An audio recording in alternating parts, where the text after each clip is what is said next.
So dealing with roots and radicals. So radical is not a symbol that is new to you, but just to go through the different parts again. The nth root of a number, where n is any counting number, so it could be 1, 2, 3, 4, 5, 6, so on and so forth, is one of n equal factors whose product is that number. And I realize that doesn't make much sense, but that is our official definition of what we're doing for a radical. So over here, this is what our radical looks like. The k here, which is your number under the radical, that's what we call the radicand. It's got that official term, radicand.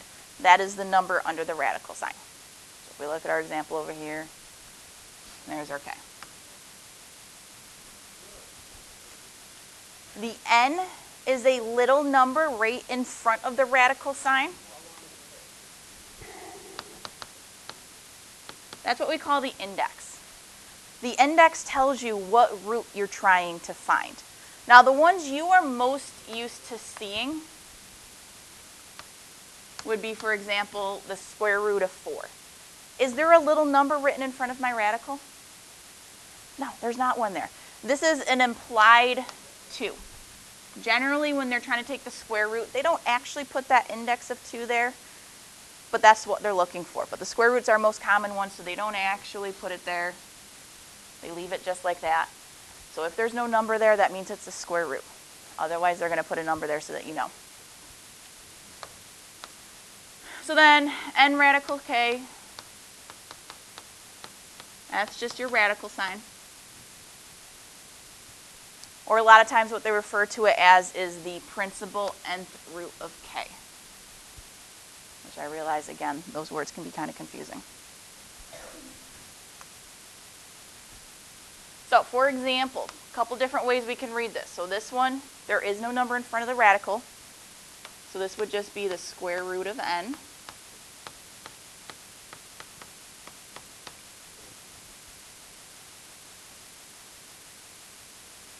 Or the other way that they can read it is the second root of n. So instead of saying square root, some people for some reason like to say the second root of n. I really don't know why, but they do.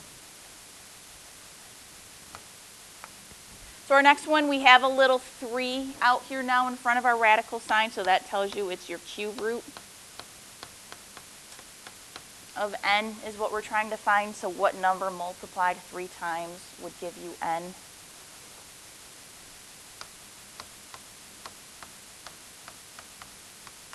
So again, another way that some people say it is it could be called the third root of n.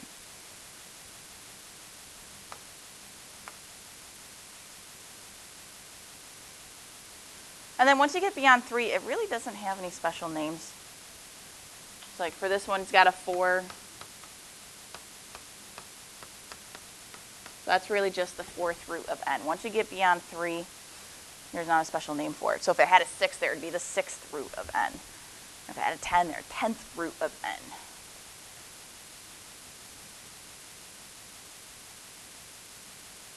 So another way to look at using square roots, a lot of times people will type this in their calculator. They'll put n squared, or actually they'll use x instead, so we can change these to x as x squared. So they'll type x squared in their calculator, and then they'll get their list. Those gives them their perfect squares. Or you could go backwards. Take the square root of your perfect square, and it gives you your answer, your n. So you can go really either way with it. You can take the n and square it, or go backwards.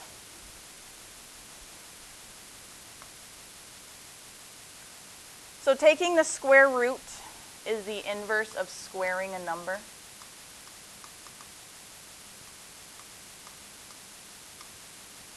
If you're trying to cancel two things out, square rooting a number that has been squared, those are opposites. They cancel each other out. Taking the cube root is the inverse of cubing a number.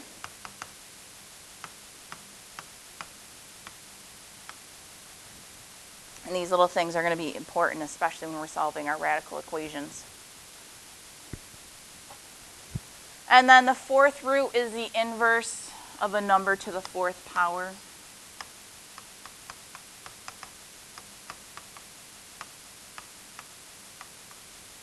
Again, beyond 3, they don't really have special names for them. So just a number to the fourth power. The opposite of that is taking the fourth root of it. So algebraically, as we're going to simplify our radicals, and we do have variables in there, as I was saying on our perfect squares charts, if you have variables, what you need to do is you need to divide the exponent by whatever the index is. So this would be x to the b minus, or b over a. You would divide those. And that would be y to the c over a power. So you would divide those by whatever the index is. So for example, looking at my example down here, my index is a 3. So I would end up doing x to the 6 divided by 3, because it was x to the 6th. I divide it by that 3. The exponent on that y, that 15, we would also divide that by 3.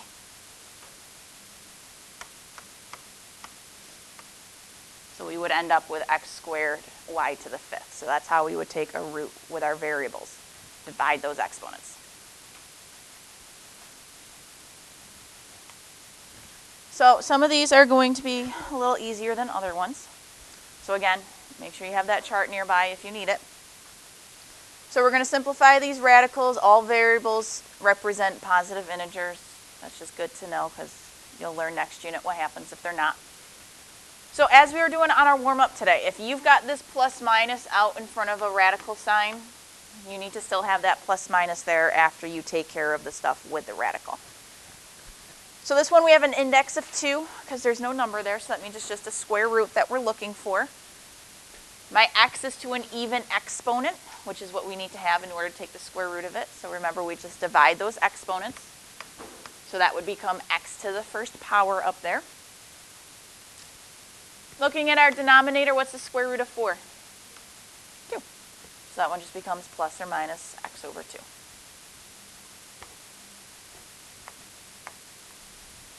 So looking at our second one, what root are we taking here?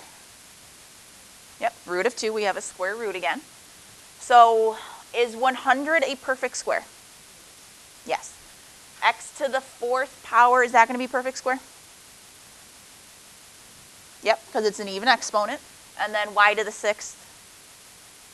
Yes, because again, even exponent. So we got all perfect squares here. So let's go by and look at each one separately. So the square root of 100 would be 10. And then remember, for our exponents, we just have to divide them by 2. So 4 divided by 2 gives us x squared. 6 divided by 2 gives us y to the 3rd. And then that one's done. 10x squared y to the 3rd. So let's look at number 3. This time our index changes. We now have an index of 3. So this means we have a cube root here. So if you don't have your cube roots memorized, let's look at our little chart there. Is 8 a perfect cube? Yep. If we look at our little list, there's 8. 8 is in fact a perfect cube, so that one's good. How about x to the 3rd? Yes, because we can actually divide those exponents there. So the cube root of 8 would give us a 2. Because again, if you look at your list, cube root of 8 is a 2. And then our exponents, we're going to divide them. So 3 divided by 3 would give us x to the 1st. So we get 2x for that one. Looking at number 4, again, we have an index of 3. So if we look at our number, is 27 a perfect cube? Yep, because again, if we look at our list, there we go, there's 27. So yes, that is a perfect cube. And then our exponents, can we divide those both by 3? Yes, so those are all perfect cubes also. Now the one thing here is our 27 is negative. Whenever we've taken a square root of a negative, has that ever been possible? No, we've never been able to do that. But if you have an odd index, so like for example 3, you can have negatives underneath that sign. That's perfectly acceptable. So the cube root of negative 27 would end up being negative 3. Because if you did negative 3 times negative 3 times negative 3, it ends up becoming the negative 27. So odd indexes, you can have negatives under the radical. So then we'll just divide our exponents. So 3 divided by 3 gives us x to the first. And then 15 divided by 3 gives us y to the fifth.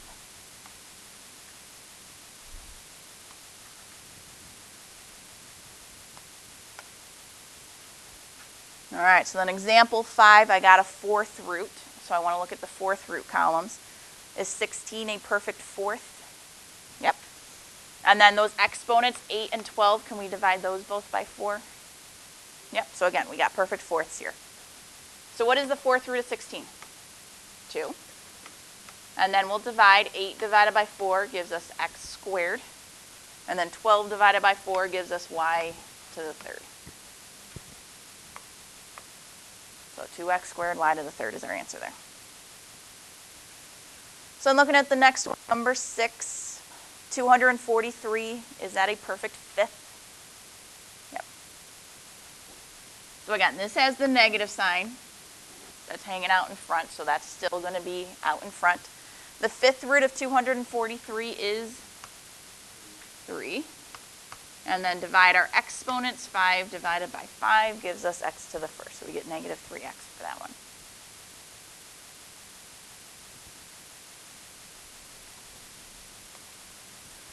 So number 7, if we look at 50, we have a square root this time, got an index of 2, because remember, no number's written, so it's always square root when it's not there. So I'm trying to take the square root of 50, but 50 is not a perfect square. So what we have to do is we have to break apart our 50x to the third so that we do have something that is a perfect square. So this is kind of like what we were doing on a warm-up for a couple of them. We have to ask ourselves, what is the largest perfect square that's going to go into 50? 25. And then it's 25 times the 2 is how we get the 50. So I put the 2 in my second radical. It still has to be there. It still has to be equal to 50. I'm just breaking it apart. And then for our x, we have x to the third. I can't divide 3 by 2 and get another integer answer. It ends up being 1.5. So we got to also break apart that x to the third. So we're going to break apart x to the third to be x squared and then x to the first. Because we got to get an exponent that I can actually divide by 2, and then the rest of it goes over there in the other radical. So now this first one here, those are our perfect squares. So we're going to go ahead and take the square root of those. What is the square root of 25? 5. And then x squared, we would divide that exponent and get an x to the first. 2x is going to stay underneath our radical sign there because it's not perfect square, so it's going to stay in the radical. And then what do we do with this 4? Can't just lose it. Yeah, we're going to bring it down and multiply, because up here it was 4 times the radical, so it's going to also be 4 times whatever the radical turns into. So 4 times 5 gives us 20x, and then radical 2x. That ends up being our final answer for that one.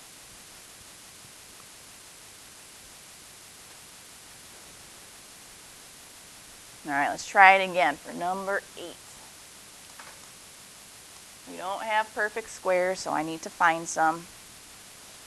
The tricky thing with 48 is there's a couple of different perfect squares that go into 48. You always got to find the largest one that goes into it.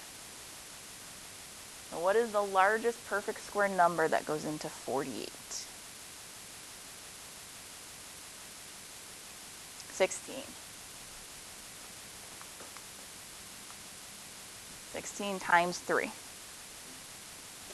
So then if we look at our variables, we got x to the fourth. That is an even exponent, so that's going to go over here in the perfect square radical.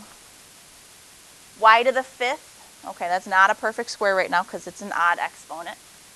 So we're going to break this down to be y to the fourth and then y to the first. So I still have 4 plus 1, I still have 5 of them there.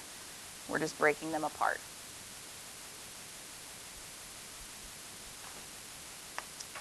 So now let's take the square roots. Square root of 16 would give us a 4. Divide our two exponents, so this would become x squared, y squared. And then we still have that radical 3y after it. But again, we still have this x here that we've got to multiply. It was there at the beginning. We can't lose it. It's still there. So we get 4x to the third, y squared, radical 3y. So remember, when we multiply that x times x squared, you add your exponent, so x to the third.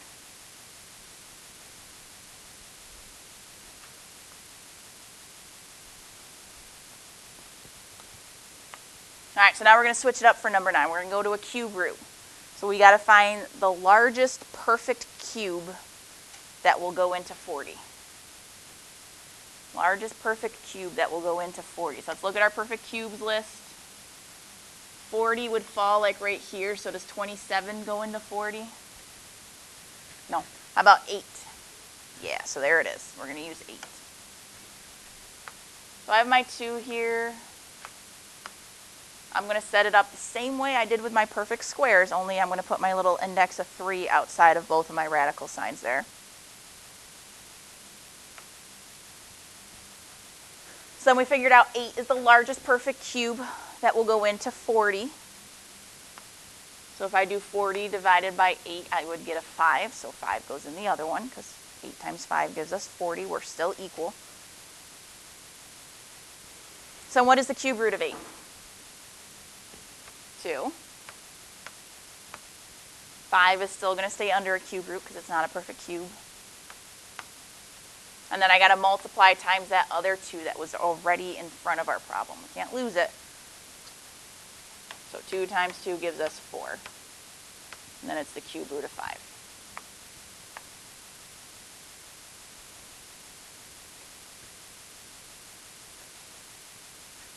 All right, 125. Is 125 a perfect cube? Yes. How about x to the 7th? No. All right, so let's set this up. Perfect cube 1, non-perfect cube 1. So I'm automatically going to put my negative 125 in the first one because we already figured out that is a perfect cube. But then for our x to the 7th, how should we break it apart? We needed an exponent that's divisible by 3. Yep, x to the 6th. And then x to the 1st, because we can divide 6 by 3, and then the rest of it goes in the other one. So what is the cube root of 125? 5, and then because it's a negative 125, that means it's just going to be a negative 5.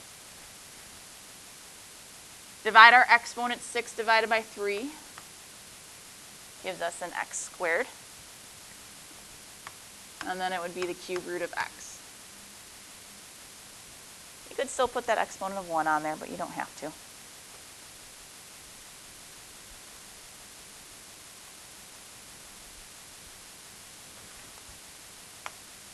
All right, 2 more. So 11 is a 4th root, so we want to look at our perfect 4ths list. Is 32 on there? No. So what is the largest perfect 4th that will go into 32?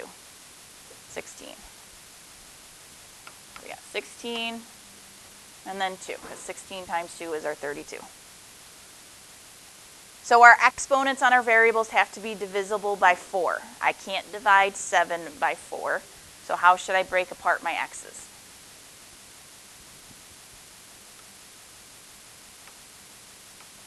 I would put an x to the 4th in the first one, because I can divide 4 by 4, which means there's 3 more that need to go over in the other radical. So we still have our 7, 4 are in the first one, 3 are in the second one. And then our y is to the 4th power. We can divide again 4 by 4, so that's going to go all in the first one.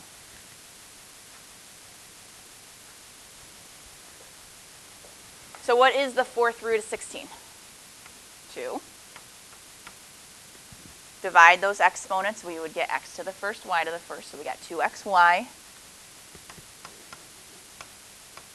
And then the fourth root of 2x to the third.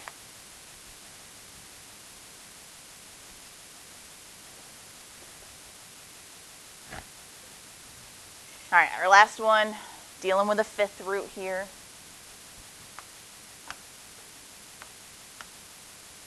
I'm going to set up my two fifth roots. First one again is going to be for our perfect fifths. Last one's going to be for our non-perfect fifths. So is 32 a perfect fifth if we look at our card? Yes.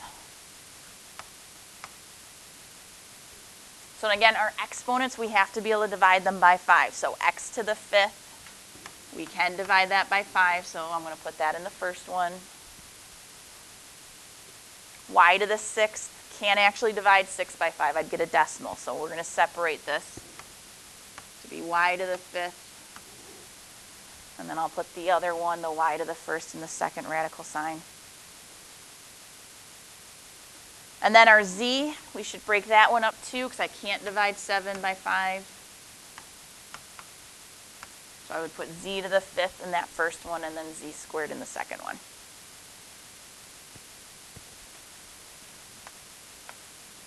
So in finishing this up, what is our fifth root of 32? 2. Divide each of those exponents by 5 and we get first power, so we got 2xyz. And then our fifth root of y z squared.